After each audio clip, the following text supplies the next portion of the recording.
And it was like lunch, right? Yeah, was it like 9-1 or something? It's according to the book. They never come by. All right, Yeah, awesome. Sorry, I ruined it because.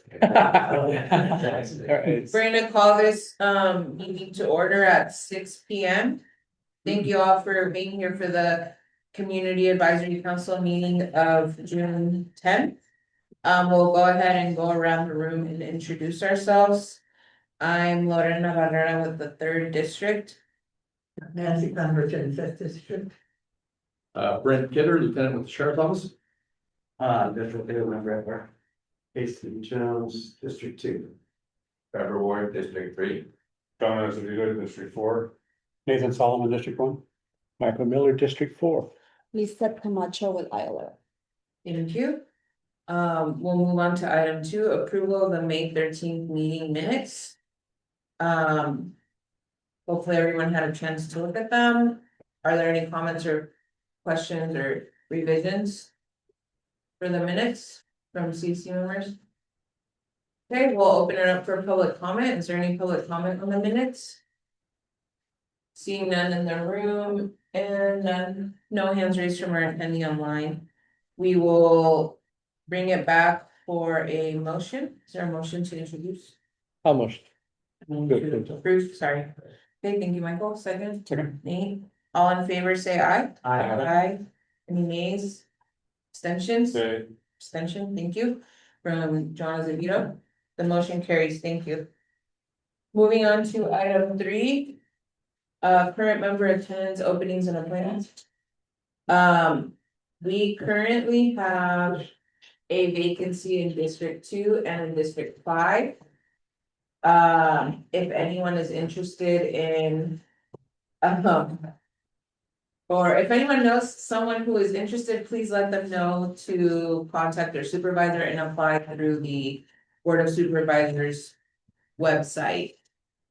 And then we're gonna just turn it over to Alberto. Oh, yeah, so, wanted to thank everybody for my time here. I think my last meeting will be the next July 8th meeting, if we have a July 8th meeting. Yeah, I thank everybody for their time, for letting me join, and that, I've learned a lot, and hopefully I've contributed some to the work I learned, and, I did meet with Ryan, and we have a transition, hopefully going for, or ad hoc that I was checking, so. Well, I think you've been a really good contributor to the CAC. I did tell Alberto that we were gonna have an agenda item stating that we were gonna amend the bylaws to not accept resignations. But that wasn't convincing. So, yeah. It wasn't a good enough of a threat. But thank you so much for all the work that you've done and everything you've contributed to the CAC, and we look forward to continuing to work with you on our ad hocs as a volunteer. The public. Great, thank you. And then attendance, I don't think we have our attendance in this packet, but just remember that there is a requirement to attend 75% of meetings, I believe. Yes. So if you've been attending all the meetings, please continue and keep it up. Okay. Item 4, oral reports and comments, and we'll start with Lieutenant Kidder. All right, good evening, everybody. My report will actually encompass a little bit of last month and the month prior, because I was absent. I hope that, I think I was, the last meeting was the first one I missed, so I apologize that I wasn't here. Oh, no, and you gave us a heads up. Yeah. So just taking care of some follow-up. If I recall correctly, the CAC recommended that the sheriff's office address the policy regarding notifying ILRO in the event of a major incident that results in a serious injury or death or some verbiage along those lines. I'm happy to report that the sheriff has agreed to update policy 329, major incident notification. I was in a meeting on Tuesday, and that verbiage is in there. And so now that it's being amended in the policy, it'll go up to the approval process. I don't foresee any issues with it, and it'll be approved here shortly. CAC member Ezebito reached out and inquired about translation device. I went and I confirmed with patrol supervisors that we don't necessarily have a specific device. What we do use is like an AT&T language line service that we have access to. So if we're having trouble communicating with somebody, we can get a hold of that language line, that language service through dispatch. And then make sure translation is happening there. With that said, when I was speaking with the sergeants, it is likely that deputies are likely using some sort of app on their phone, or maybe even Google Translate. And then the other thing that they were saying is that Axon, we aren't using it, and we don't even know if the feature is in full effect yet, but Axon is looking to incorporate some sort of translation service into one or more of their products, like body cams, the dashboard camera, something to that effect. So that may be coming. Again, don't know where it is with that company, and we certainly aren't using it yet. However, if it's there, who knows what the future will bring. So that's what I got for you on that. And then for ad hoc collaboration, I know Vice Chair Pemberton reached out looking for an updated matrix, which I provided her with the most recent one as of May 12th. I hope that was useful. Yeah, thank you. Okay. Some community engagement events over the last couple of months. We ran an evacuation drill out in Rio Nito. We completed the Spanish Academy. We attended the Butter and Eggs Day Parade. There was a 2-day Ag Days conference or exhibition at the Center of Fairgrounds. There was a 2-day Fire and Earthquake Safety Expo that included Henry 1, as well as a mock emergency scenario. The 4-H chicken queue, where Henry 1 and the K9 team provided demonstrations. We had the Peace Officer Memorial. We participated in the Special Olympics Torch Run fundraiser for that program. And our Marine unit provided a river safety presentation to Forestville School in preparation for the summer, with the anticipation that there's going to be increased river activity or swimming, water activities at the river. One of the most important things I want to talk about is fire season is upon us, especially with how hot it was today. Just remember that it would be really prudent to know what your emergency or evacuation zone is. You can find that information on the County of Sonoma's website under the Emergency Preparedness tab. It's like a little ambulance icon. Once you get into that module, we'll call it, it's called Know Your Zone. There's a tab there, and it looks like a little folded map icon. So I strongly suggest and urge individuals to go to that site and know what zone you are in case of a emergency or evacuation. Just a reminder, there's a difference between evacuation warning and an evacuation order. Evacuation warnings are, please be prepared to leave. And if your zone gets and receives an evacuation order, we strongly suggest and urge you to leave immediately. It's getting bad. Another way you can prepare yourself for fire season and other natural disasters is you can register your gate code through Sheriff's Dispatch. The information you provide is confidential. Takes less than 5 minutes to do, and you can do it online through our website. I know it's not super user friendly, so you go to the Sheriff's Office public website, the Services tab. There's a gate code registration link, and it'll bring up an online form. You can fill it out. Like I said, it takes less than 5 minutes, or you can call dispatch 707-565-2121. Whoever answers the phone will get your information, and it'll be registered. And that way we'd be able to access your property if you have a gate to try to help either get you out or get you evacuated, or take care of whatever business we need to get this. And then also just a reminder that the county has evacuation or emergency tags. Those are literally the tag that you would post in some place visible, like on your driveway or your front door. as you're leaving, as you evacuate. To let first responders know that you have left. You can pick up those tabs or those tags at any sheriff's office station, so the main office, any of the substations on the river of the valley, the police departments, and then most fire stations should have them as well. And then the last thing about that is that if you haven't already, we strongly suggest you sign up for alerts like Nixle or SoCo Alert. You can do that through the website socoemergency.org. And as far as immigration related information for April, there were 55 notifications received from ICE. There were 10 requests for information. We returned 8 notifications for requests. And there were 7 arrests inside the facility. And then for May 2026, there was again 55 notifications. There were 20 requests for information. We returned 7. And there were 4 arrests inside the facility. And that's all. Thank you. Alero Director's Report. What was that mean? Good afternoon, everyone. I'm still technically acting director, so that's why I'm here. It's gonna be my first and only, we'll find out. And on that note, the current update from the executive is that there is no update. No action has been taken, either on making an offer to anyone for the interim director position.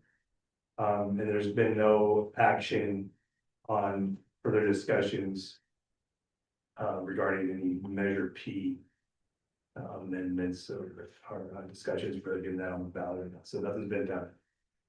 And that's all I have on that. Everything else will be pretty bare bones. I did participate in an ad hoc meeting last week. Audits are going along as usual with the office. Rapport with IA is as it has always been, well, since I've been here, and status quo, that hasn't changed at all.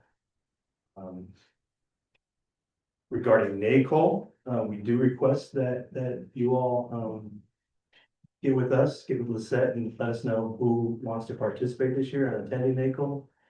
We think have a couple of spots and prefer that some the members who have not done NACOL events at all or recently, perhaps they get priority. But we can work that out with Lisette and give it a chance.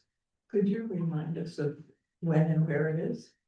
It's in Kentucky, Louisville, Louisville, sorry, Louisville. And it's exact dates, what's that? I can give you a month, I don't know the exact. It's November, right? Yeah, it's during the holiday, a veteran holiday. The first, Oh, That week, I think. November 11th. yeah, I haven't. It's during the holidays or Thanksgiving, all that. I have it from November 8th, well. Okay. Yes. Veterans Day, the 11th, yeah. Also a request from our office regarding summer scheduling for any CAC meetings, if you're going to skip or reschedule because of the different vacation schedules, things like that. If you can give us a heads up sooner rather than later so we can adjust our schedules accordingly, that'd be appreciated. I know some of the meetings that we have through the county have all been pretty much pushed to late August.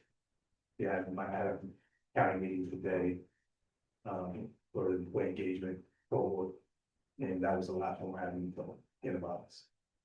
It's really hard to get everybody on the same day. They're going to take vacations, so that would help us out a lot. Keep that information to us. Let's see. Oh, there might be worth mentioning. There was an email exchange between a community member and I believe it was ACLU was doing a blast, and they responded saying something to the effect that they've been having a hard time getting in touch with our office. Our office is aware of the individual. that person had called our office, several times. We've called that individual back several times. Have left voicemails.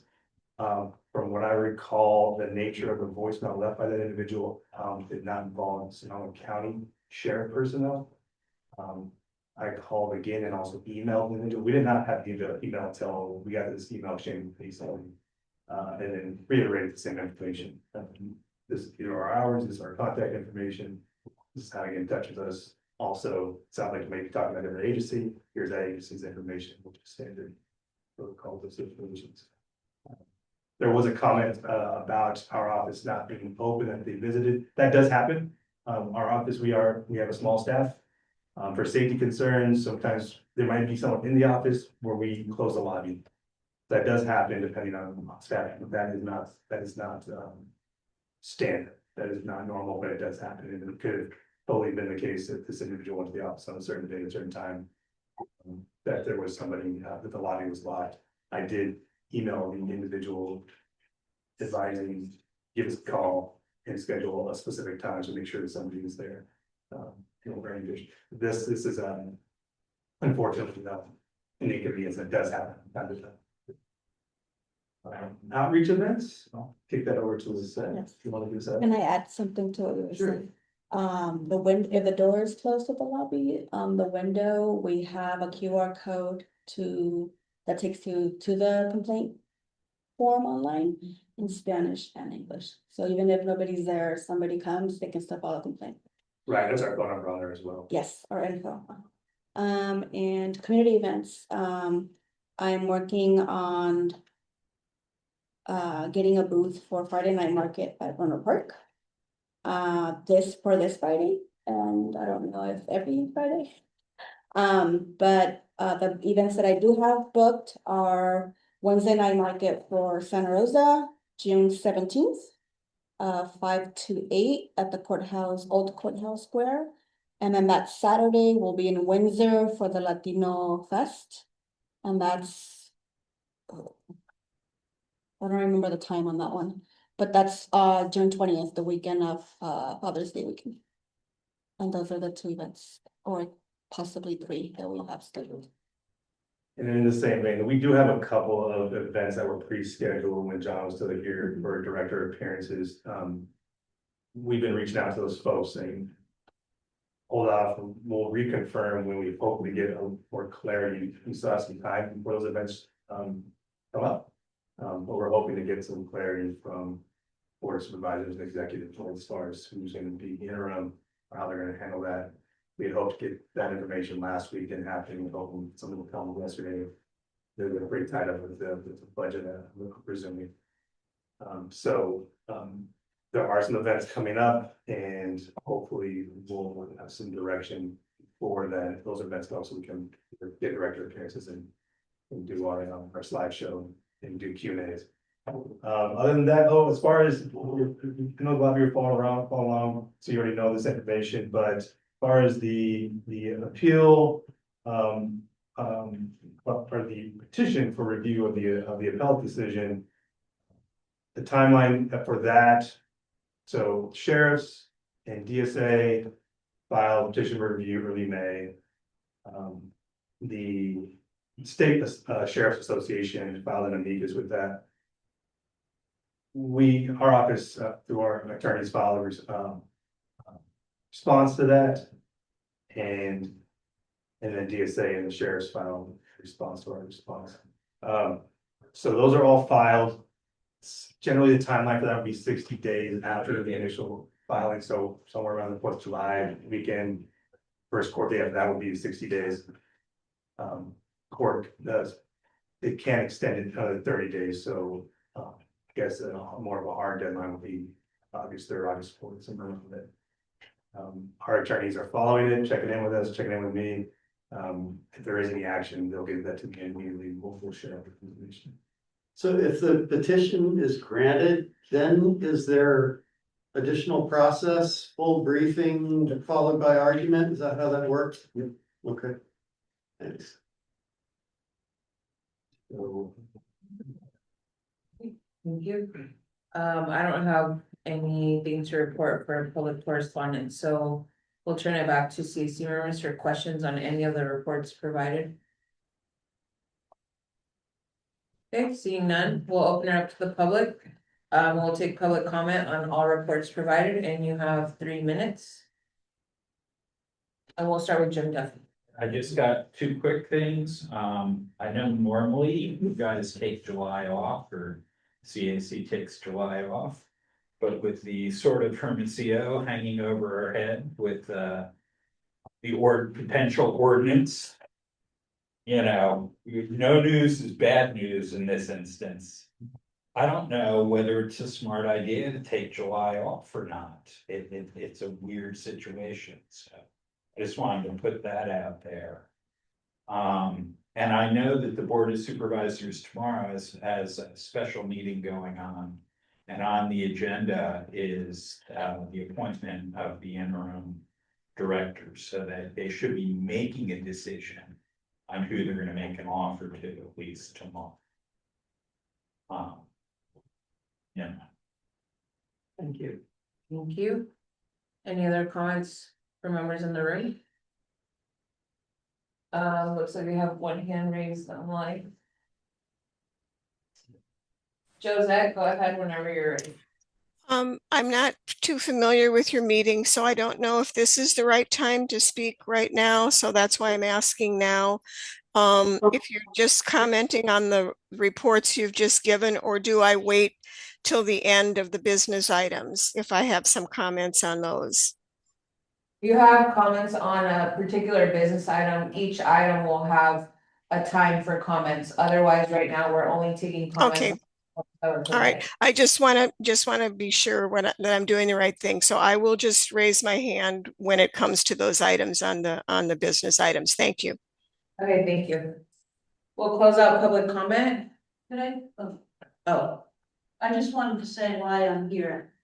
This is Lynn from Sebastopol, and I'm concerned about Proposition P being weakened by the Board of Supervisors, and hope that the committee will really stand firm, pushing back on that. I don't know details, but that's why I wanted to show up tonight. And my other concern generally is if ICE is active, how will the sheriff's department respond to ICE when it's the intersection of protesters and ICE activity, and what role will our sheriff have in our local police? thank you for your comment. We'll come back to those for during public open time for items not on the agenda, and yeah, if you have anything else to add, it would be at that time. Okay, moving on to business item 5A. Discussion and possible action on identifying a spokesperson for the topic of Measure P for the CAC other than the chair and vice chair. So this was put on the agenda per comments from Nate and Casey at the last meeting. And Nancy took a look at the bylaws, and it does say that the is it just the chair? The chair. The chair is the spokesperson for the CAC. Considering that a lot of the time, like, people they'll email me or have to text me or find other ways to get a hold of me because I'm working full time. Like a lot of you are. We thought it would be good to still bring it up so that aside from myself or the vice chair, we have a person who is the person to speak on behalf of the CAC when it comes to Measure P, if that's what you guys all want to do. And we can have a discussion about it, as last time we could not because it was not on the agenda. So if you'd like to add any information as to why maybe you brought up the question last time, Nate or Casey, feel free to do so, and then we can. But just to be clear, the vice chair does not have the authority under the current bylaws to act as a spokesperson without, it is a general matter. But we could provide that authority. If you felt it necessary. I'm embarrassed to say that I don't remember the details of that. I don't really either. So my question to you is, what was said that you can recall about this subject? Because when I looked at it. Yeah. I thought, that is, potentially complicated in that what one of us is in position to speak, you know, for the CAC, and there would have to be a lot of talk about what could be said on behalf of the CAC that the CAC had not agreed to with some specificity, right? Not just like this person speaks, but also like, what is this person authorized to say on behalf of the CAC? So I think this came out of a feeling that things were moving very quickly over the last few months. And so we were being asked to respond to things. And the format of waiting for the next month to play out and then have the next meeting, the news was kind of moving right past us. And so I think that was kind of where this started. So yeah, I don't think anyone who's speaking on behalf of the CAC couldn't really go out on a limb. I think it would just be more repeating the things that we have all kind of agreed to over the last few months about our take on Measure P and supporting it and where we stand with it. But beyond that, I didn't see, you know, this wasn't yeah, soapbox kind of situation. It was more of a more flexibility in responding to current events and news items. Do you have anything you wanna no, I don't think so. If somebody, is in, so. Possible action, if somebody is, in a position that they would like to. Adopt that mantle, I guess that would be the first thing to hear. And second, if so. Then we would have to discuss, I guess, and have as part of some action that we took. What that messaging would include and what it would not include, right? So I'm not throwing up my hand. So I think in that case. In the case of. Identifying a spokesperson. We can do that, but in identifying the talking points, we can't, because that's not on the agenda. But however, to Nate's point, we've had a discussion about Measure P and the idea of amending it. And I think we all provided input and we heard back from the community on that idea. And I feel like that information and those comments from that public meeting could be used if anything comes up in the meantime regarding Measure P. But otherwise, yeah, we don't have specific talking points or anything for approval tonight. And just for the future, when we say we're gonna put it on the next agenda, Nancy and I do try to keep our word. So then we just all have to remember that was said, because we're gonna have a conversation about it. So if you guys don't Be think, serious. yes, Yes. so if you don't think it's a good idea anymore, then we don't have to do it, but otherwise.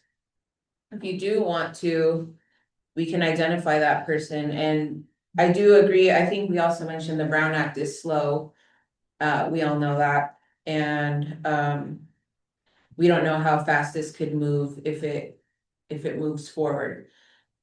For amending Measure P, so I'll leave it up to you all to propose. If not, then we'll take public comment and then Yeah, I think we can. go from there. My thoughts, I don't think it's necessary at this point, in my opinion, only if there was someone, they're gonna speak to what we all say. So should only be one person, I think it's fraught with risk, so I don't think it's necessary. Should we open it to public comment? You know, before we do it, I guess I would.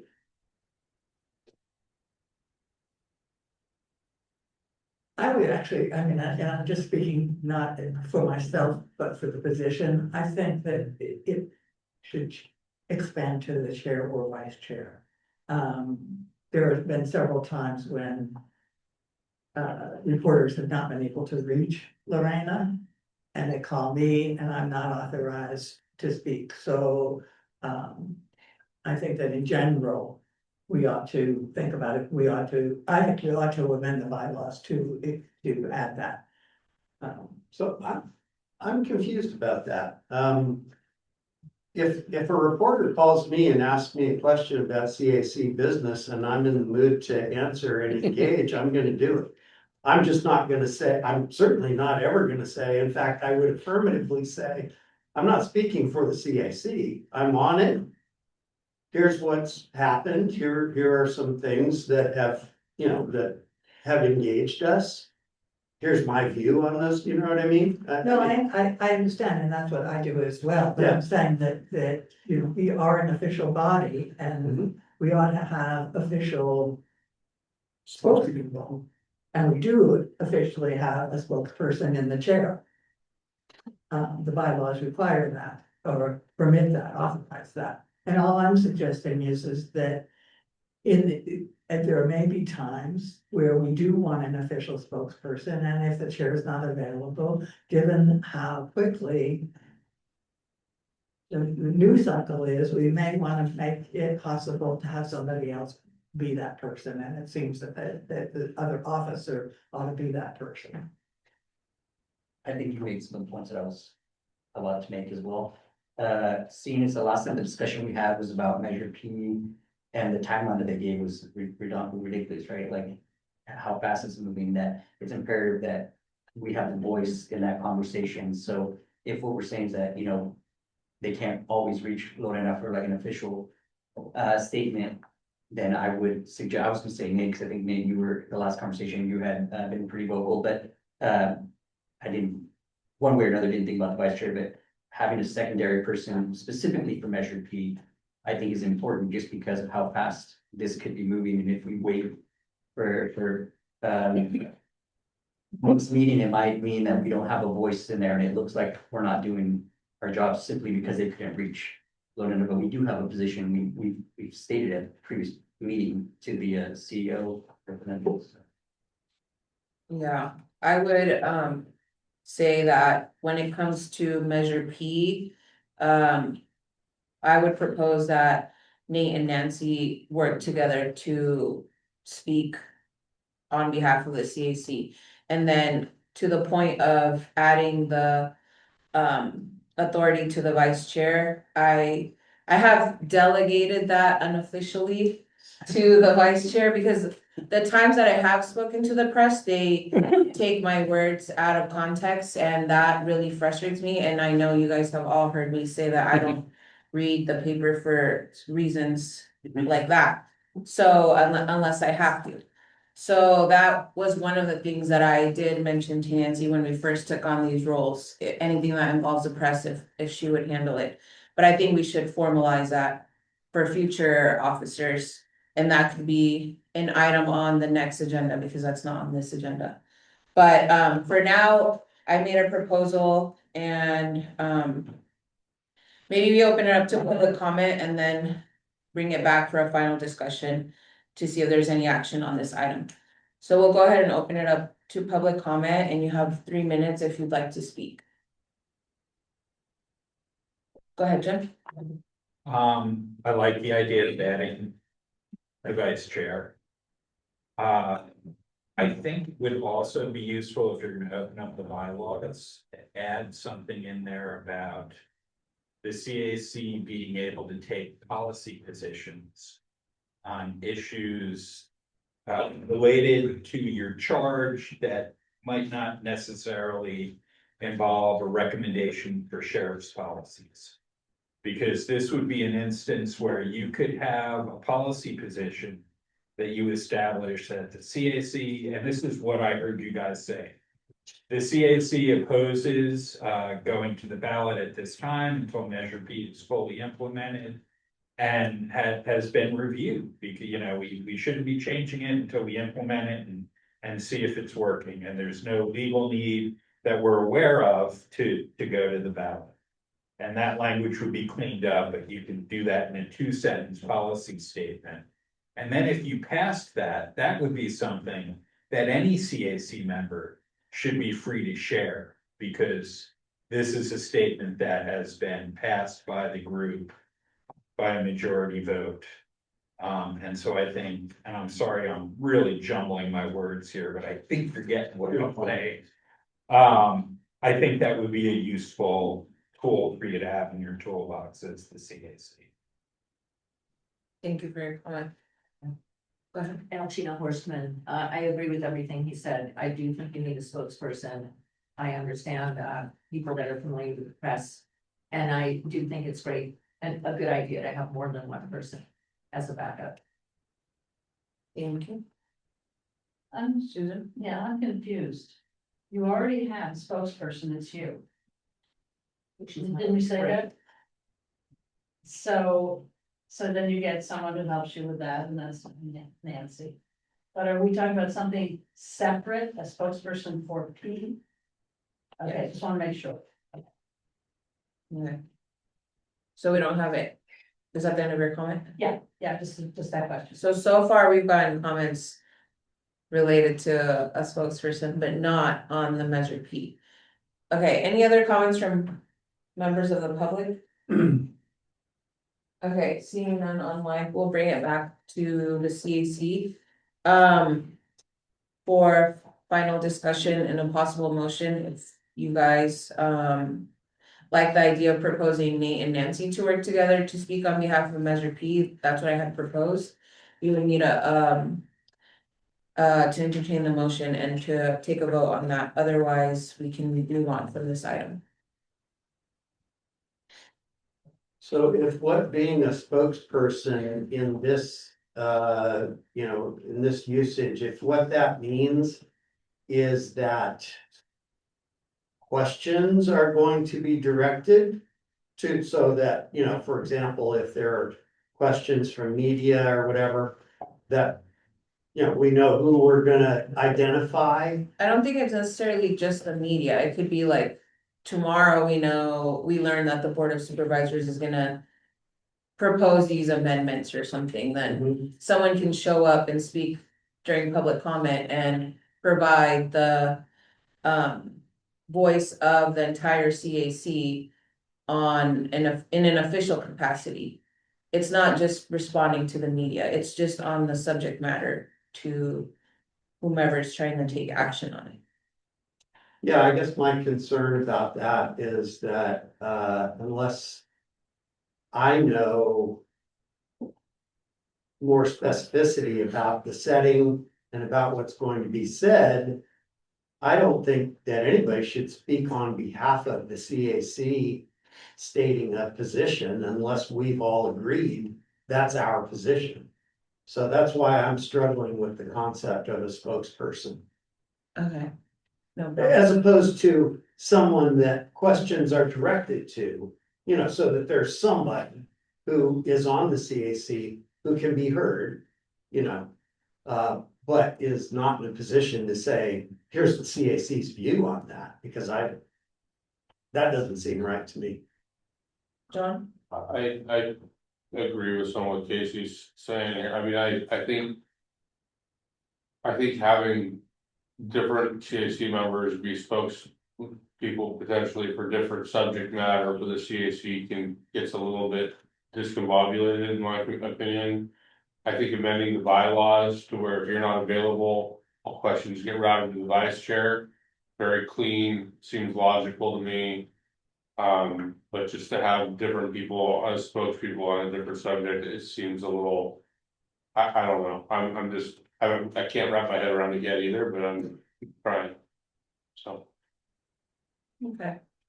Well, I think that's fine. It was put on the agenda because you guys, because Casey and Nate.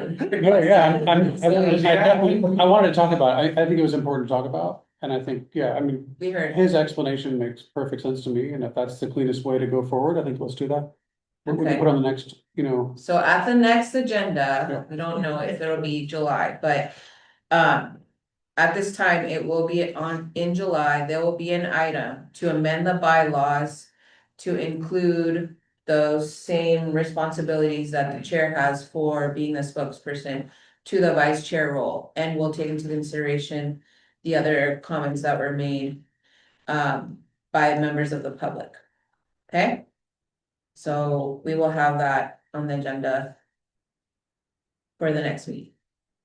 Sorry for any confusion. That's okay. Yeah. And just to clarify, I guess I would say, spokesperson speaking on behalf of the CAC engages those issues that I just identified, whereas identifying somebody as a go-to who is, that's a voice that, you know, like if we get something, we'll have that person respond with a clear understanding that you're not speaking for the CAC, you're speaking as a member of the CAC. That's something that I can imagine supporting. That's all. And sorry for any confusion last time. Oh, no, that's okay. That's helpful. Okay, so moving on to item B, discussion and possible action on amendments to Measure P. So I think we put this on the agenda because we weren't sure if the Board of Supervisors were gonna have an item amending Measure P or what was gonna happen with that. So I don't know if we need to do anything with this. But since it's on the, I think we should just table it until next time, because it may or may not be. It seems Yeah. like they're running out of time, right? I mean, if they haven't already done it, it seems like time's kind of Yeah. passed, but you never and know. we did follow up with Jennifer and there was no update at that time. Yeah. And then they said, like what Michael said, that they were gonna have budget hearings, and to this day, we haven't received an update. Just to clarify my comments earlier, I corresponded with Ms. Salido yesterday, and that's when she, just so you have a timeline of when she made that statement, there had been zero action on the interim and Measure P discussions. That's as of yesterday. Thanks for clarifying. Yeah, and we followed up before, so Yeah. nothing. Could you say that louder? I didn't hear. Sure, I spoke with the executive's office yesterday, or I corresponded with them yesterday. That's when they confirmed as of yesterday, the Board of Supervisors had not taken any action on either of those two topics. The interim appointment as a director, or Measure P. Amendments Measure. Thank you. Okay, so we'll table this item to the next agenda. Well, we're tabling the item, so we're not taking public comment. Let's see. Okay. There's nothing. Okay, we're gonna take the public comment. So we'll also open it up to people under. Who's that? Joseph. Yeah, that kind of disheartened me when you said I'm not going to take public comment. Anyway, it's Josette Brosiker, Boys Hot Springs, District 1. In reading the minutes of the last CAC meeting, I see this concerning Measure P. The CAC further discussed the challenges of responding quickly to rapidly developing issues, explored the possibility of authorizing a subgroup of officers to speak on behalf, and that's what you went through before. But members also stressed that they need to see the actual amendment language before taking a formal position. Here is my fear. We, the public, who voted overwhelmingly for Measure P, need to see these proposed amendments, and we need to see them now. All we see in the press are vague statements. Measure P is a very short, very easy to read law. Anyone can click and read it on the county's website. With the deadline of August 7th being rushed by the Board of Supervisors to get this revised version of Measure P on the November 3 ballot, my fear is that they will continue to meet in closed session, drop the revised ballot measure on us at the regular meeting on August 4th, and then vote on it. As the Board of Supervisors does not allow public comment via Zoom, the public is virtually excluded and blindsided. So I think it is time to demand that this language be revealed to the voters in the next few weeks and allow the press to publish it so that voters can be informed. Because if you look at this timeline, they've got an August 7th deadline. And from everything I've heard, they want to put this revised ballot measure on the ballot and meet that deadline. And then that will give us absolutely no time as a public to to know what these revisions are and what they're going to mean. So that's my biggest fear and my point. Thanks so much for listening.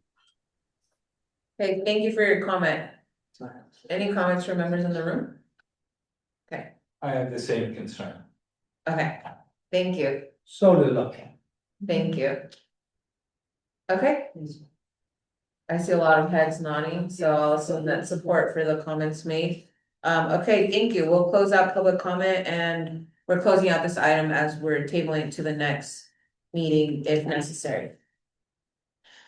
Business item C, discussion and possible action requesting community advisory council involvement and input in the selection process of the new IOLERO director.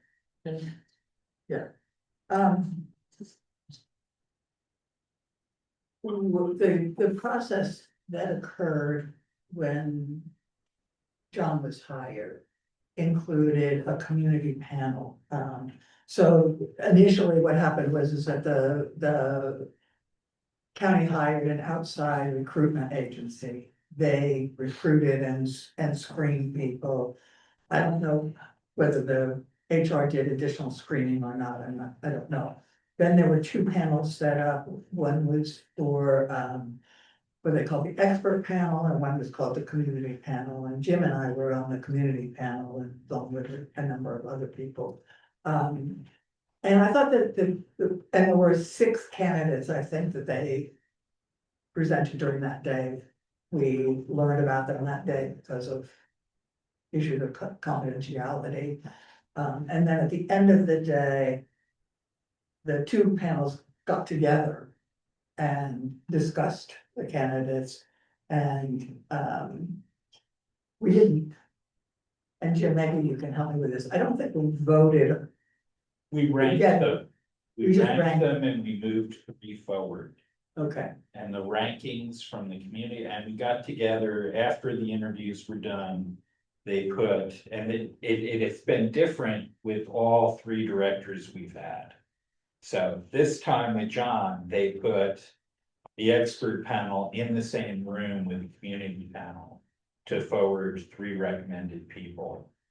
And we have a The different rankings- opinion about what the happened. rankings were slightly different, but the top 3 were still the top 3. Okay, And we all took our own notes and we could write notes to the supervisors on them. And all our notes were handed in, so the supervisors got to see what all the community people had to say as individuals. And the expert panel people had to say, but the same 3 were forwarded. and the expert panel consisted of people who are in the business of doing the kinds of things that the executive director would have to do. So, I thought that went particularly well, and to my mind, I would suggest that we recommend that they follow the same procedure they did the last time.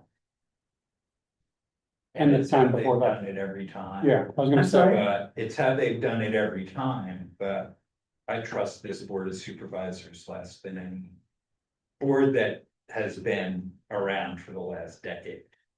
So So, it's a little, who knows what they're gonna do?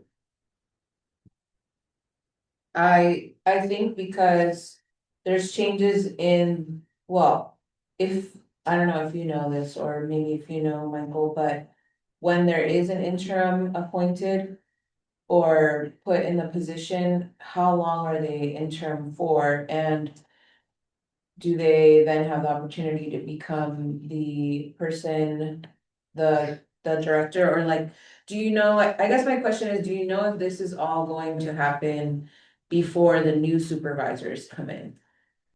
not necessarily. The recruitment of a permanent director or a 3-year appointment.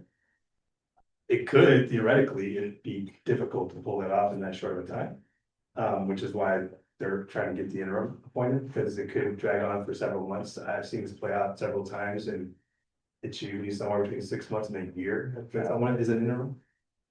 Got it, thank you. So because we don't, and I'm guessing that the board of supervisors would direct HR what process they want to follow, and because we have new supervisors coming in and a new supervisor that's and that wasn't a supervisor when we previously had to recruit for an ILRO director. I think it's important that the CAC like states kind of what we would like to see and how we would like the community or the process to take place so that they can select someone who carries on kind of the work that we're and the community expects them to. Yeah, So, I mean, there should be representation from this body in that process, just like there was in the past. And from but our I think you shouldn't exchange, assume that I guess that's what I'm saying. agreed, and from our exchange with Hermosillo, it didn't sound like that was the plan this time. Oh. So, over email, so I think it's important that we state that very plainly to the board, that we Yeah. believe that should be the case, so. And what I don't know is how community members are selected. That. Do you have any idea, Jim? I think they are selected by the chair of the board at the time. Which is a screwy system since they, follow nursery school rules instead of. Who is the chair of the board, and we all get a turn, regardless of how long we've been on the board, it's this district's turn. So, I think. I've served on it twice. And I had okay relations with the people who were chair of the board at that time. If David Rabbit was chair, I never would, during a hiring cycle, I would not get out. And I'm sure that that's how it goes, and some of them look more for CAC people. And other times they bring in fresh eyes. And that's the thing that always worries me is people who haven't paid much attention at all to this work, because you guys have all done it long enough now, there's a learning curve. It seems to me that we could make a recommendation about how that is. How those appointments are decided on, as part of our recommendation. We could suggest people. We could suggest people, we could also suggest that, that each supervisor. Like they do here, each supervisor select two. Or one, Well, there were probably how many? 12. I don't know if there were 12, but there were more than 6. Yeah, there were quite a bit, there was. Probably, but 12 wouldn't be, 5 supervisors would be 10 people, that wouldn't be bad, and it doesn't. It's not like they're making a decision, so you don't have to have an odd number. Because each person is ranking. Seems like a no-brainer. We should be very clear in print what we recommend. Yeah, why don't we recommend that 2 members of the CAC be included? I'm fine with that message. And that our chair identify those 2 members. Sounds great. So, did you guys want us to send that through like a formal letter? Or are you okay with us okay, formal letter? I think it should be a formal letter. So Before we finalize the decision though, let's take public comment on this I was item. gonna add, Oh, go ahead, I think just as a reminder, previously, John reminded us that if we have things we want to talk to the supervisors, they would. Not that we have to, but just a reminder that they appreciate being kind of emailed before a formal letter from the CAC comes. Right, we can do both, but maybe a heads up, hey, we know that there's this hiring selection process coming. We want to be involved, first of all, on what it looks like, and then throughout the process as a heads up, and then have a letter ready to go. And these are our things, but just as a reminder from what John said, as his previous experience with the board of supervisors and what they have requested for season. yeah, that makes sense. And I think as citizens, each of us should reach out to our own supervisors and express what we think, separate from our role here. Do you guys think it would be good for us to have a letter and then you individually send it to your supervisor? Because I feel like we're having a conversation now, the process is important, the CAC should be involved, it's been involved in the past, the community's been involved in the past. And we don't know what they're gonna do, so in a way, we're preparing something, stating our position, and also just sending it individually to our supervisors at the same time. So here's the way I heard or interpreted, Alberto's suggestion. First of all, like, I don't know, given that there's an interim, the interim's gonna be in place for some period of time, and then they're gonna figure out what their process is, and who knows how long that's gonna take. But what I heard Alberto say was to the effect of maybe reach out more informally. Say, this is action the CAC has taken, right? We recommend whatever it is that we're gonna recommend, that you be in a position to identify two from the CAC, and ask for a response to that. If the response doesn't come, or if the response is no, then a formal letter, making a demand, right? In other words, you've done the soft approach, you didn't cannonball the pool, right?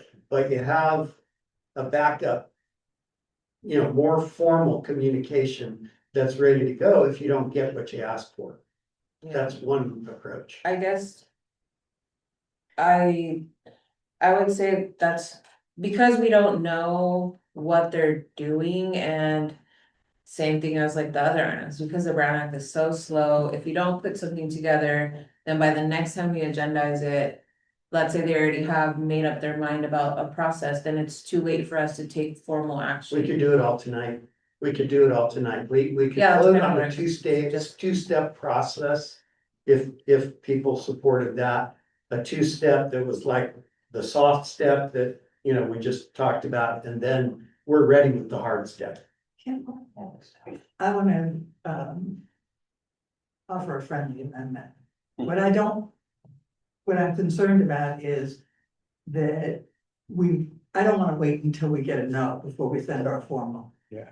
Actually, yeah. I think once we get a no, we're way back. You have a long way to come once you've had a no. So what I would suggest is that we just say informally, the CAC has adopted this. We each send that to our supervisor, and we're going to be submitting it to publicly to the board next week, or something like that, because I don't wanna wait for a no before sending the formal thing. That's fine. I agree. Yeah. That was actually Yeah. exactly the thought. Mhm. So giving them a heads up, like, hey, but the letter's coming. So it's like in writing, and later there isn't, because you email them, that's not gonna be public, but if you send a letter saying that we formally have requested to be part of it, and then they have to speak up and say why they didn't include us if they don't. And we should make it clear it's for both recruiting efforts, right? The interim and the permanent. Like, we're talking about both. Well, I think the interim is gonna be decided. It may or may not be. I mean, we don't know, like, they could wait, I right? don't wanna go through that whole process to select an interim. Okay, so just. We'll never get, if we go through that process, there are two people who have applied for the interim Well, so position. Michael's gonna be acting for a longer period of time. We kick the cat into the if I could just add something real quick, as an additional resource that I'm sure you're all aware of, is one of the roles that I see as director of ILRO is to be that conduit between you and the board of supervisors before taking formal action on certain things like this. So if for some reason you're not getting a message across, I encourage you to use the director, whether it be me or someone else, but certainly while I'm occupying that this week to help. So the conversation gets some real answers, or I can also say I'm not getting answers. But I'm certainly this position is a resource that is at your disposal for these types of conversations. if some board member's gonna get upset because we came out formally with a recommendation, that's their problem, as I see it. I don't know why that would be insulting, but if that's felt like we need to give them individually a heads up through the director or otherwise, that's fine. Just seems kind of indicative of the relationship. I think there's potential to get answers really fast. Yeah. But regardless, bottom line is we want a month from now be able to point back and say, this was our formal position. Can I just offer a little history? I think this whole issue about contacting your supervisor individually before arose out of a situation which happened before Lorena was chair. And we adopted a letter and then sent someone to the board to read the letter from the CAC, so it was read in public. And that is what, without any heads up, and that is what triggered at least one supervisor who was pretty darn angry about having been, I mean, the letter was calling them on the carpet. So that was the context in which this whole thing arose. So I don't want to get into this thing where we are tiptoeing around our supervisors too much. So I just wanted to give you the history of why that arose, became an issue, and I think what we're talking about is a very nice recommendation. We're not calling anybody on the carpet, and I don't think we have to be too careful about that. Thank you. John, go ahead, and then after this, we'll take public comment. So historically, when the interviews for the new director were happening, was there ever a process where CAC members were seated, like they said, we're going ahead and have two or four, however many CAC members?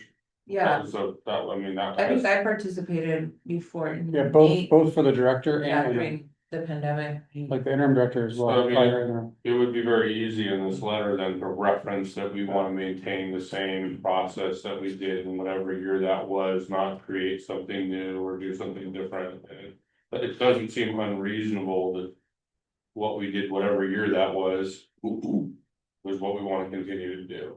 Yeah, I like And that. ask for a change. Never.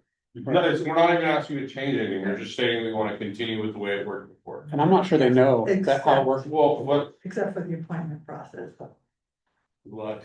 Well, I mean, I think we should say that. I have my own struggles. I totally agree. I just think what sometimes the engagement from the public seems like more for show than anything else, because it just seems like you put a lot of time in. I mean, I've done this in other groups for other positions. You put a lot of time in and you're like, why did you have me here? Because you went in an opposite direction of everything I wanted to do anyway. But Well, there is that. There is that.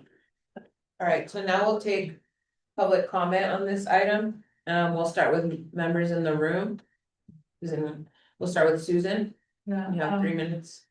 I think you should, in addition to saying this is what has happened in the past, you should, actually, there's fabulous wording within the founding documents of this organization about the need for the participation of the public, but it, and so just to remind them that that's what this is about.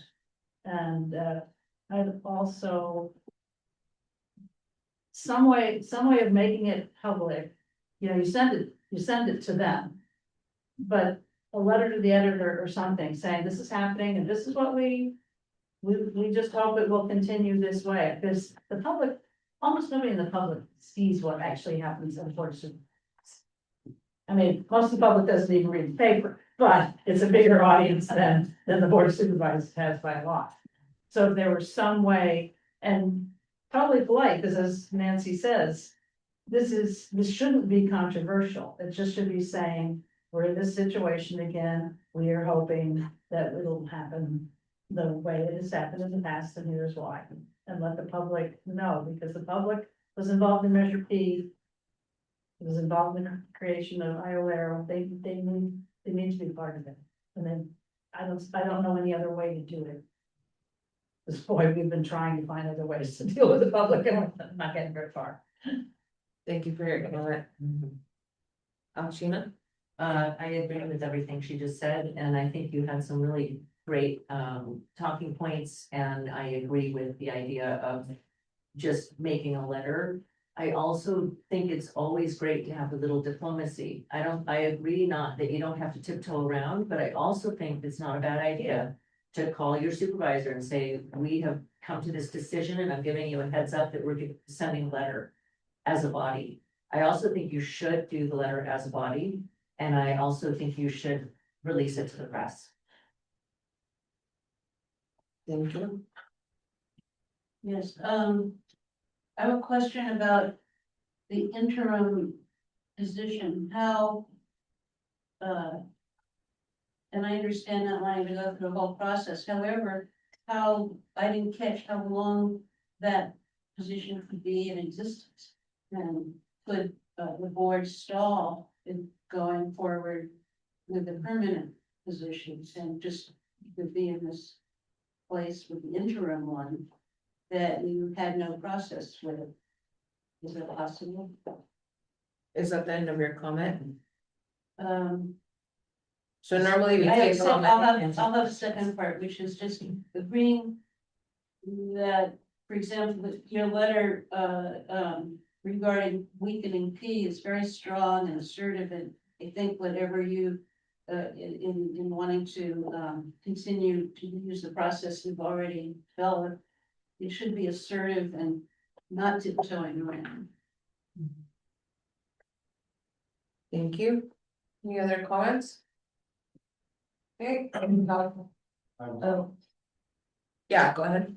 So my question is, the current director, he had mentioned something that, I'm assuming that's his role, if I'm not mistaken. The current director stated that he has a maybe year to the supervisors or has their year. And so if he has that option of talking to supervisors, because do we know the current position of the supervisors and how they want to construct a panel? Maybe I missed it, but I don't quite understand if we know what the panel looks like or what the supervisors are intending to do. Not saying that the letter isn't something that's appropriate, but rather also understanding what they want before we go with a, not saying it's heavy-handed, but before an action, we understand so we can orchestrate our response or our request based on what we expect the supervisors to do. And then the other question I have is, back to the original premise, is does the director, who maybe has a year of the supervisors, do they understand or have a relationship where they can convey that, so then he can bring that to the next meeting and then we can make a decision based on that? That's the end of my comment. Thank you. Thank you. And then we have one. Yeah, we're gone. Okay, go ahead, Judge. Yeah. So just responding to that, my understanding was Nate had a conversation with the chair and the CO. And she indicated they weren't gonna go with the, Oh, okay. you know, with. We're the gonna go same- with what, sorry? With the same system I that's see. been done in the past. Okay, And that is what started this whole, I we see. need to do something. thank you for that explanation. Thank you. And then one comment online. Okay, it's Josette Rose Iker again. I agree with what Nancy has said, the heads up and getting the official letter done is, your letter done as soon as possible. Again, I want to bring up timing that you need to consider and how the Board of Supervisors can or cannot do this, within this time frame based on the makeup of who the Board of Supervisors is. If you look at today's election results, we're close to knowing who the two top who will be running in districts 2 and 4. So come the November election, the current Board of Supervisors will know who will be the future makeup. However, those people will not be taking office, I believe, until the end of December.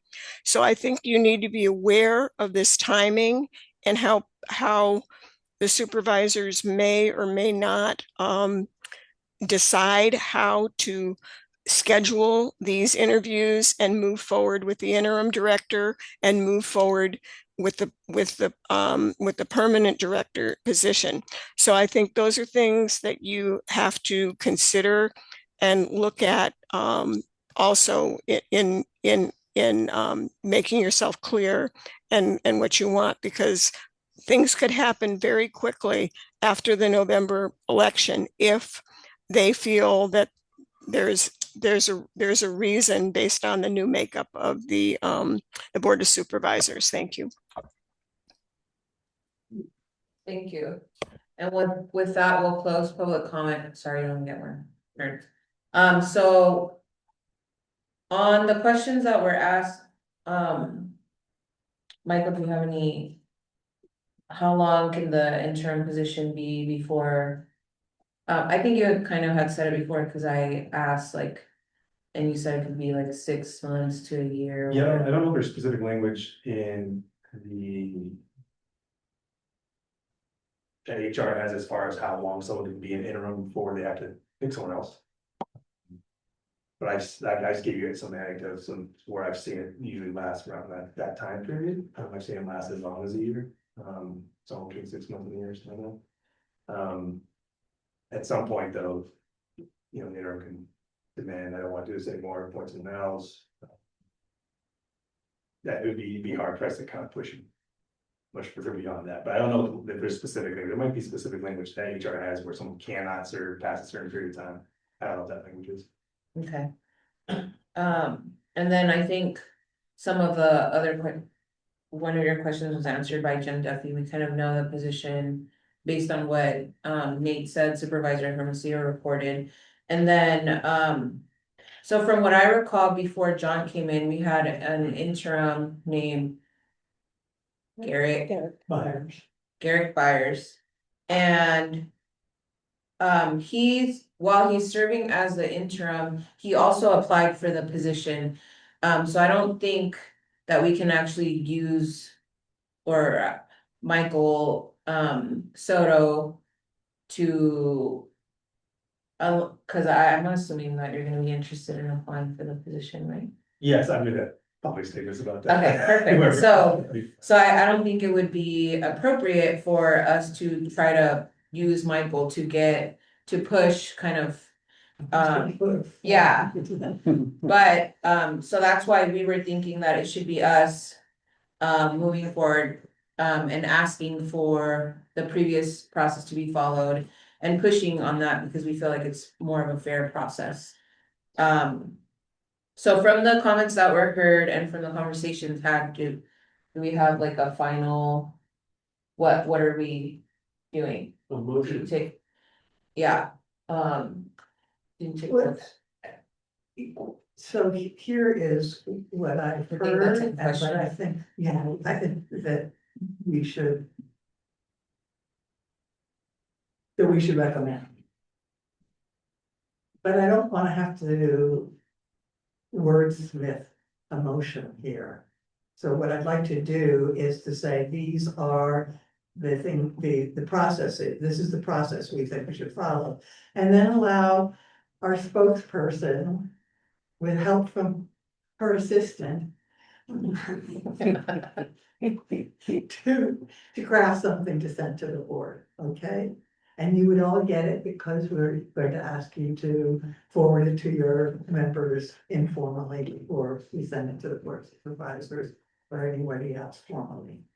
So one, that they follow a procedure similar to the procedures that they have followed in the past, including a community panel consisting of people who are selected by the supervisors and 2 people selected by the chair of the CAC.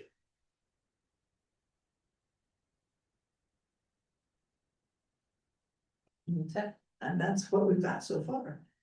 Similar causes me concern about, using the word similar, whether we want to be more pointed that we want to use that process you used last time.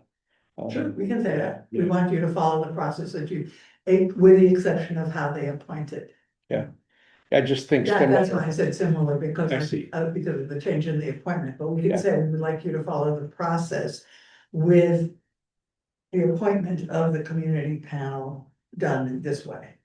That sounds good to me. Yeah, and I would just add some concept of very brief argument as to why this is an important time in the development of these relationships between the law enforcement agencies, the IOLARO, and the public, that the public be heard, and that the CAC be heard.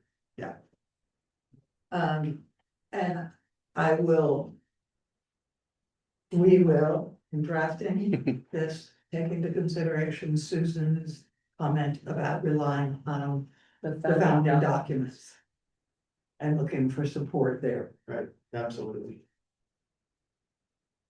So is there a motion to support what Nancy stated we were gonna put together with the addition of an argument of why this is needed at this time and including information from the founding documents in our stance on this, or our ask of the Board of Supervisors? So moved.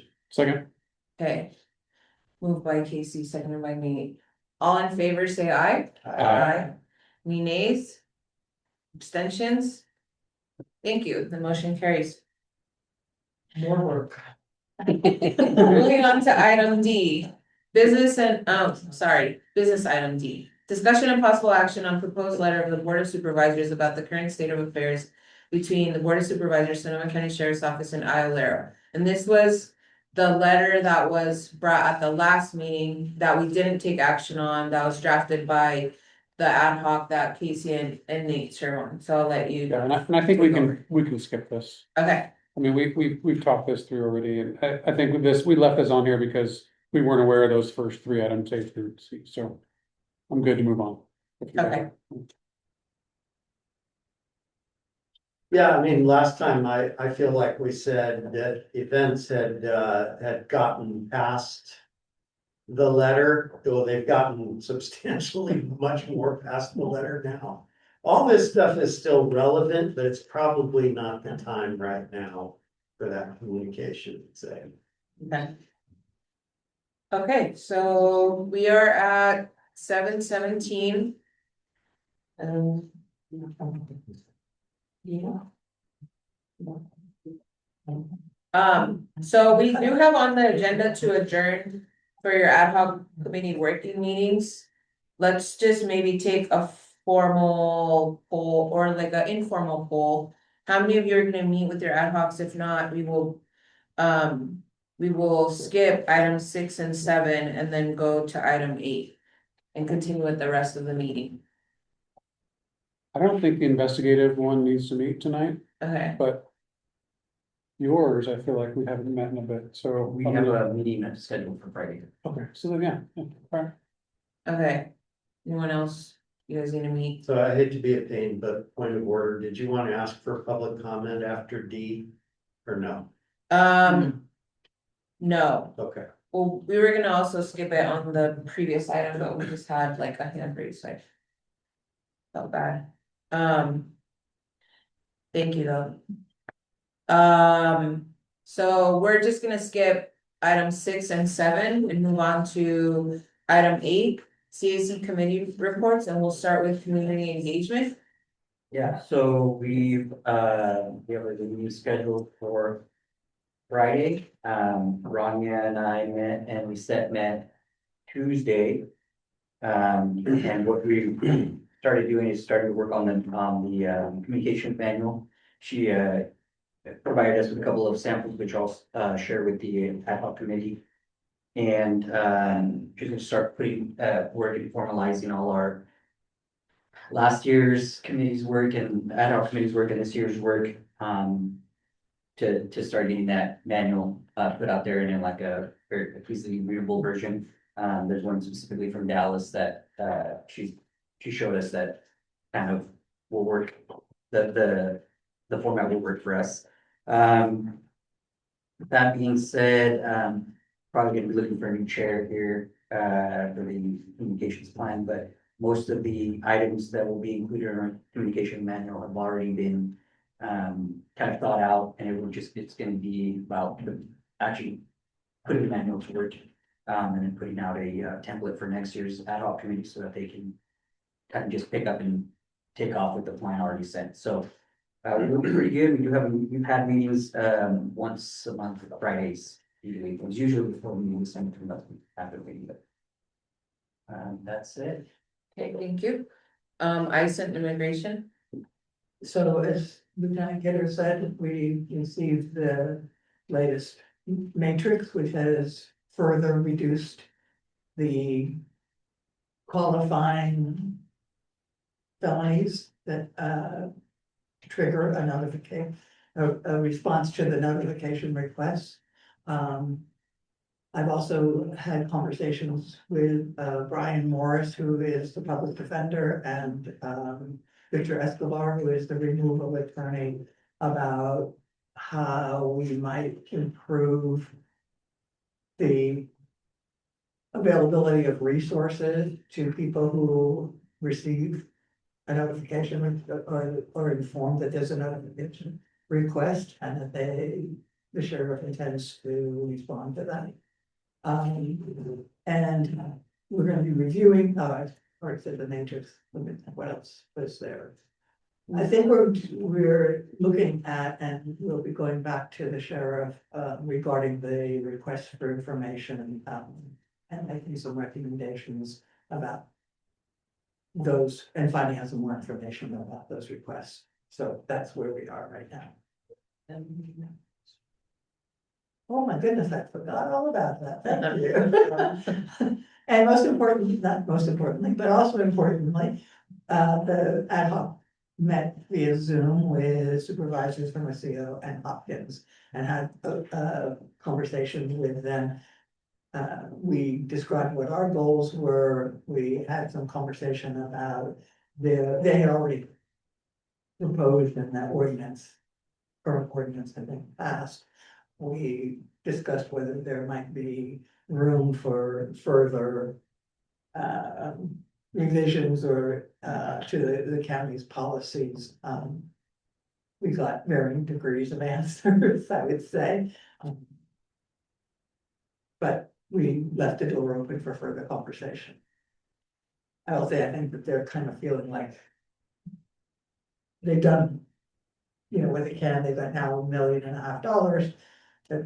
in further more resources for immigration related. They're doing an Services. RFQ or something. I think it's RFP, request for proposals, for how to spend that $1.5 million, but to provide additional county services to the immigrant communities in Central County.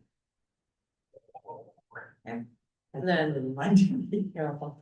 Language access ad hoc, so we met this week. No, last week. Oh, this week. Oh, we met yesterday. Sorry. Long week.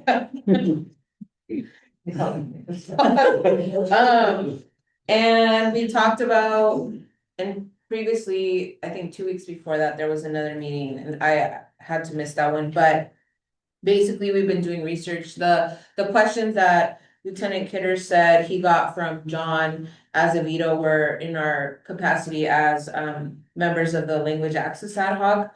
And so we've been looking at the different policies or the policy of the county around language access and the policy of the sheriff around language access. And it seems like there's different information on each, so we want to see if there's like something that could be recommended from one versus the other, and what other kinds of tools could be used or recommended to be used to the sheriff's office. The Axon AI technology was one that we looked into, and it seems like it works well if you're in like a situation that isn't chaotic and you're just having a conversation and two people just speak different languages. So you press on your body worn camera And to hear the person speaking, and I guess the AI detects like the language that is being used.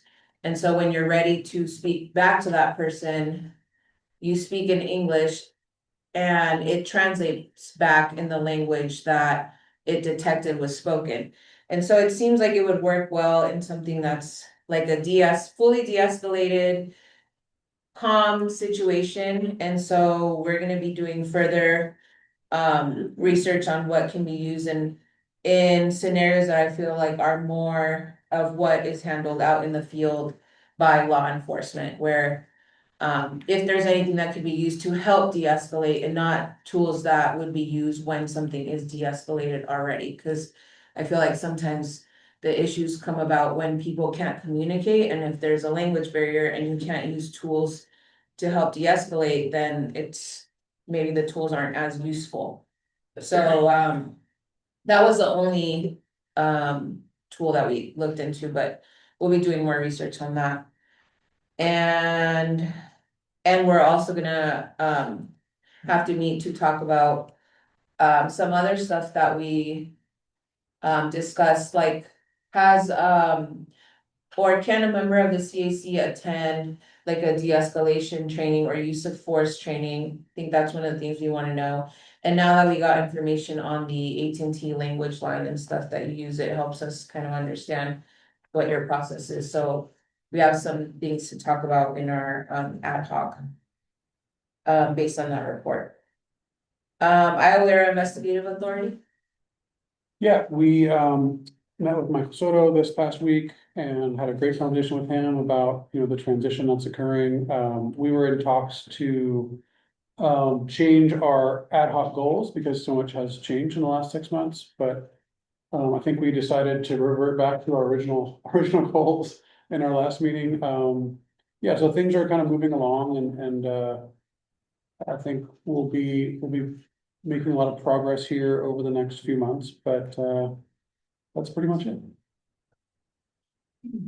Thank you. We still have a jail programming ad hoc, right? Yes. It's like cut off on my page. Do you have anything to report? Yeah, we just had some members taking a tour at the jail since our last meeting. I wasn't able to attend that one, but it's on the second one for July 7th. You attended, John? Do you wanna tell us a little bit about it? Sure, yeah, no, so Lizette and I were there. There were a couple of community members that hadn't been part of our committee before, but they joined us as well. So there were 4 of us doing the tour. It was an incredible tour. I mean, it was really kind of I mean, I had never toured the jail before. I think it almost should be like a mandatory thing for anybody on the CAC to go and tour it, just to kind of experience it, just have a better understanding of what's going on. And very impressive, really. And they did have a translation device that they were using in the jail, which was kind of different than, you know, what you reported from the field. So it's a little different, but there's a lot of programming going on. And we met with the K9 group, and that was, I mean, the guys were like tearing up. It was kind of, I mean, it was anyway, tugging at your heartstrings kind of stuff. It By was the canine group, you mean that? the folks that are doing the Training the the canines. training of canines for the canine companions, right? And so they were raising them, and they were all in the general population with puppies, and it was pretty interesting. So there's a lot of different programming. There's some online programming. There's definitely some help wanted along multiple different lines of different programming, and I think even more so, just as they're looking for volunteers to help with programming and have a better awareness from the community about what's happening within the jail population. And so they're really looking, they want more people to tour the jail, and they can take 10 to 15 people at a time pretty often. So I think that's one of our, I mean, we need to follow up. There's another tour, but we need to follow up and talk about how can we get more people to see what's going on in the jail and have a better understanding of what it is. Has everyone done a jail tour? Yeah. On the CAC? Is that it? You guys know? Yeah. Um. I don't know whether this. Is spread it too widely, but one of the things that you might think about doing is. With the permission of the jail, is to put it in our newsletter. Mhm. And say that it's open for people. I don't know whether they would want it or not. I think But they you're would, talking about- I think they would, I mean, We can check in and just make sure. that- yeah, I mean, we ask, but I mean, I think that my impression is they are like, I mean, cause I asked, I go, what would help here? And they were like. Getting more people to understand what we're doing and to be here and to, you know, be volunteers, but just to understand what's going on and. Like, they were looking for people, like better ways to reach out to do community outreach. So I think that's absolutely one of the things we're gonna have to talk about. Yeah, I mean, not just in the newsletter, not just announcing. The availability of tours, but also announcing that there are volunteer opportunities. Yeah, You know, they had programming that they just, you know, I mean, it's limitedly available only because they only have a limited amount of people volunteering to teach it. So I mean, there's a lot of potential that could be happening within the jail system that. Again, you just need to get the right bodies there to help facilitate it, so. And they're doing some online stuff. They had a computer lab set up. Everything that's online was available in Spanish and English. But it's only available in Spanish and English. And there's only so many computers and so on, but it was, anyway, it's a good experience to tour it, and I would encourage everybody to do it, if you have it. And then we. Back to you, probably. Yeah, I think there's still room, I think as long as we didn't have foreign, right, it's the only issue, but as of right now, it's just myself and Grant Francis for the next one, July 7. For the race room, if other members wanna hopefully get in on that tour, you can talk to us that. And, yeah, we'll debrief and back on complete a few meetings, we'll get another online meeting scheduled to go over more what they had on the last tour. But yeah, to your point, I'm glad to hear that it went so well and that they're definitely receptive to input from the community and volunteers. So I think that's the next step that we can roll out. Do quickly here is just to kind of be a sounding board for that and trying to make the community more aware of what's going on and what opportunities there are. So I think that's where it's working on that. If I can add, if that's gonna be in the newsletter, that's great. I think noting positives that we're seeing and what the sheriff's office is doing at the jail. Where you noted, any such positive things should be in the newsletter. And just my 2 cents, if you could just give me an opportunity to ask to make sure we can put that in the newsletter first. oh, absolutely. Yeah. Yeah. What the positives? I tend to agree with you, I tend to agree that they're gonna want that, but let me just double check. Oh, yeah, So they're blasting it out, inviting everybody. Yeah, for sure. People waiting. That's gonna get a banner, you know, those airplane banners. Get city buses driving up, you know. I think getting people in there will just open people's eyes to see what actually goes on in there. I think it's a big unknown, right? And oftentimes an unknown is scary. Yeah. Yeah. Okay, we'll open it up for public comment on items not on the agenda, so if any member of the public wants to talk about anything that's within the subject matter jurisdiction of the CAC that wasn't on tonight's agenda, you can do so at this time, and you would have 3 minutes. Well, I don't, know whether it's in your jurisdiction, but I'm concerned, when there may be, you know, the increased funding of ICE and they're looking to see more activity up here. And what kind of preparation is being done, to anticipate that local authorities will be called upon to who knows what, ICE, officials are not conforming to any particular norms. Protesters, I think, will be in danger. So I just wondered if this is on your agenda and whether it's being discussed, what that intersection looks like. The potential for, abuse, excessive force, to citizenry.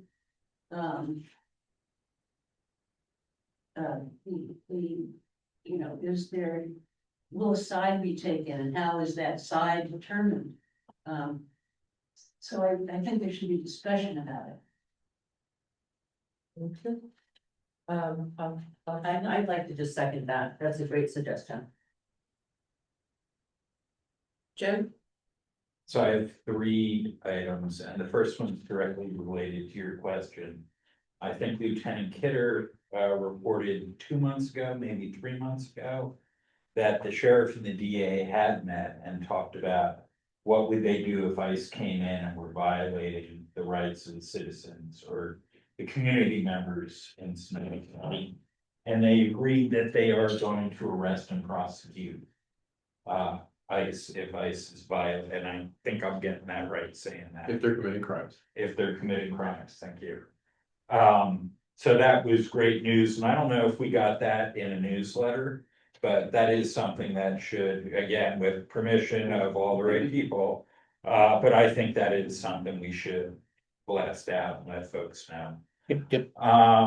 With the jail tours, I'm wondering if you guys visited ADSEG and the mental health unit.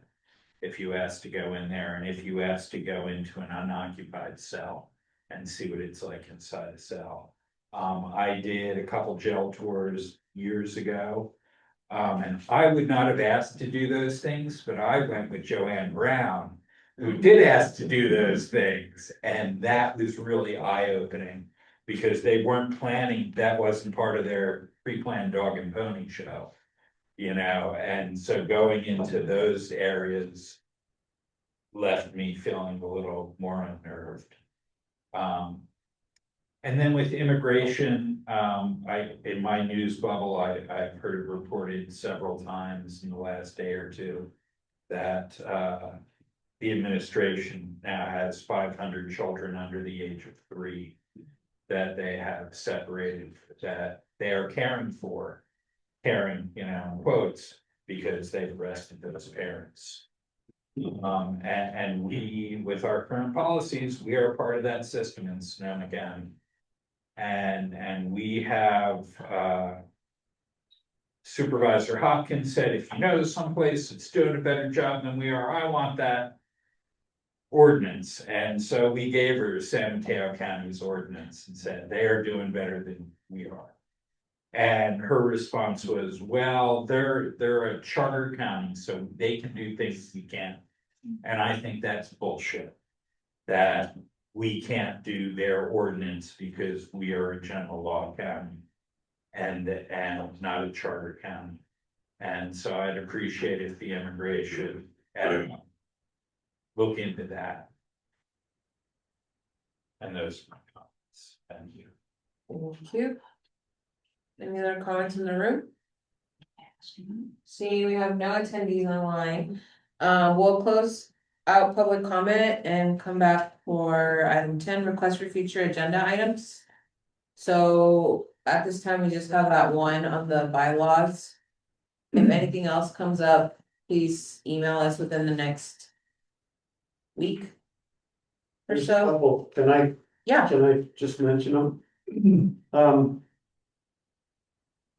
We had some discussion about getting supervisor candidates into some kind of setting where they could make a presentation or respond to questions or whatever.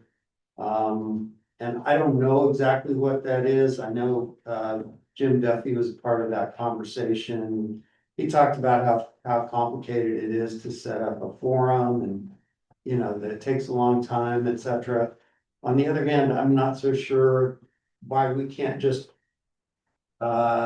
invite the candidates to come to our October meeting and talk to them at that October meeting, ask them to give a little presentation about, you know, their interest in what we do and in Measure P and the like, and then ask them questions. Maybe that would be a good use of half or more of our October meeting. So maybe we can have a discussion about that in an action item setting next time. And then, I'm interested, in what this woman, over here said about, you know, this whole thing about, the sheriff and the DA having, you know, made preparations in anticipation of ice and ice activity, in the county. I wonder, could we consider requesting a joint presentation from the sheriff and the DA about, you know, what they've discussed, what they've done to prepare for that. That seems like good use of our time as well. So those are a couple of things. Having said that, I'm not going to be at the July 8th meeting, so maybe those could be either discussed by y'all or included in a meeting right after that. Okay. Anything else? Do we know yet we're gonna have a July meeting? We haven't talked about that. We should. I was kind of thinking, My guess is that we should have that and maybe not the August meeting. yeah, or I was gonna suggest we cancel it and schedule a special meeting if needed in July. But, we can, Well, I'd rather keep it July 8th and then cancel it if we need to, rather than have to schedule a special meeting. Wouldn't that be easier? Yeah. Is that- That sounds like a good idea to me. Michael? is that okay? To just leave it and then cancel it if you need to, yeah, of course, that's like, that was. Maybe like Pragmatic. approach 2 to it. weeks or something Sure. before, Yeah. okay. So right now, at this time, the meeting is not canceled. Are you gonna say something? You might wanna just do a straw poll, who'll be here, because I know I won't be here. If she's not here, you just wanna make sure you're gonna have the meeting, you can actually have a quorum. Otherwise. Well, it's also. Redfield's gonna be here. Gonna be Right? Maybe. Yeah. He publicly stated that'll be his last meeting, so we're gonna make sure we have it. You might not have to, technically, if I'm still in this position, hard for me to make it. To that. Yeah, I'll be driving from vacation, but back to the Bay Area. I might lose. Okay, Fairly close. No. okay, well, if there's no urgent items, like if there's, I would say. In my opinion, we'll keep the meeting on in case like something comes up for Measure P related or related to the Laro director position, but if nothing comes up for that, we can always do the bylaw thing at a different meeting and we'll cancel the July. I feel like the urgent items are around Measure P and the Laro director position. We have 2 people for sure not showing up. That leaves 7. So if one person doesn't show up, we won't have a quorum.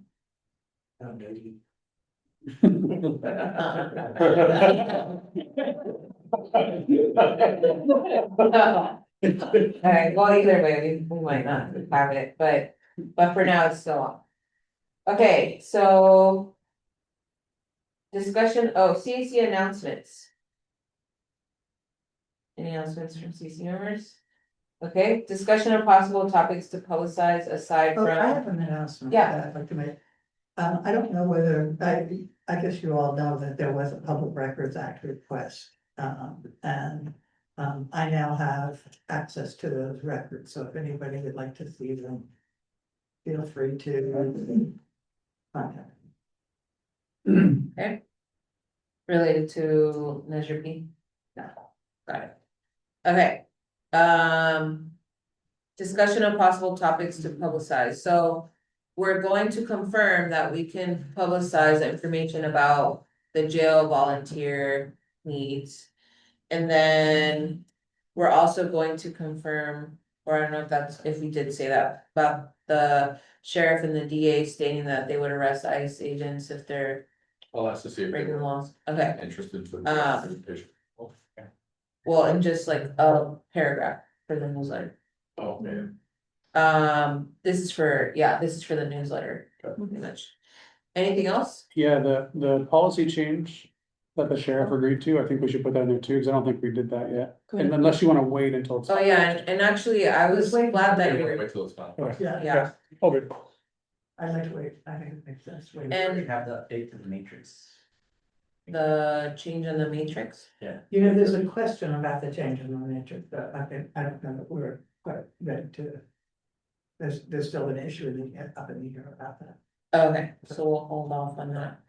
And I didn't get a chance, well, actually, I forgot to, but I just wanted to say thank you for telling us about the update on that policy, because our initial thought was that based on Sheriff Ingram's response to us was that he wasn't gonna make any changes, and it sounds like he changed his mind, and I think that's great. And that you reported on that, because I wasn't aware. No, that was in his note. Was Ingram it? said at the bottom of it, it was just, I think everyone got caught up on the top half of it. Oh, it So the was, bottom, he said that on the bottom half of that letter. oh, so that's why we didn't continue that. Yeah, so it just hasn't been finalized yet, but he mentioned it, I think it's been a month or two. now. There were two policies that you all recommended that we change. Right, 324 and 329, if my memory serves me that's correctly. right. He denied, or decided not to change 324, but 329 is currently practice. The policy what hadn't been updated to reflect current practice, so that's the verbiage is Oh, no. But it's not, and it's, I thought it was 324 that would have included IOLERO in the reporting, is that right? Or am I wrong? I'm sorry, 329. it is 329, okay, Major incident notifications. okay. I just, thank you for reminding me and stuff. Reminding us. Okay, so the next item is 13, adjournment. Our next meeting I'm is. sorry, I'm tabling that. Our next meeting is July 8th. However, it will be canceled if there aren't any actions that we need to take related to the important topics that we've been discussing lately. If we do have that meeting, it will be in this room, our usual time, 6 o'clock. Thank you all for being here. We will adjourn at 7:47. Thank you.